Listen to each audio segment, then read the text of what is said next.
চারিদিকে যখন ঘোর অন্ধকার, তখন আলো জ্বালানোর জন্য মাইজ ভান্ডার দরবারের পবিত্র ভূমিতে জ্বলে ওঠে এক আধ্যাত্মিক প্রদীপ।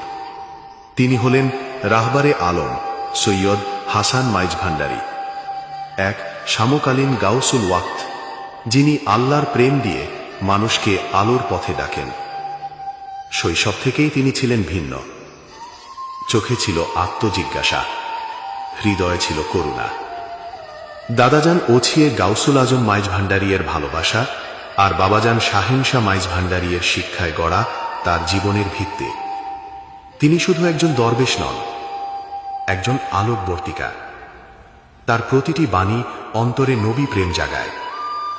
তিনি বলেন, মানুষকে আল্লাহর প্রেমে ডাকো, ভয় দেখিয়ে নয়, ভালোবেসে।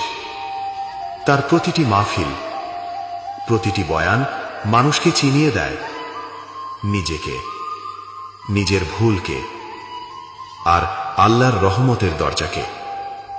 রাহবারে আলম মাইল ভান্ডারী তরিকার সেই গোপন রহস্যগুলোকে উন্মোচন করেছেন, যেগুলো ছিল শুধুই প্রেম, ইবাদত আর নিরঙ্কার আত্মসমর্পণের নাম। তিনি আজকের প্রজন্মকে শিখিয়েছেন, প্রযুক্তির ভিড়ে থেকেও ফকিরি হৃদয় ধারণ করা যায়। তার কণ্ঠে যখন আল্লাহ ধ্বনি ওঠে, তখন বহু পাথর হৃদয় মুহূর্তে গলে যায়। এই যুগে যখন মানুষ দিশাহারা, তখন তিনি হচ্ছেন এক রাহবার, এক দিক নির্দেশক, যিনি আধ্যাত্মিকতার মানচিত্র হাতে তুলে দেন।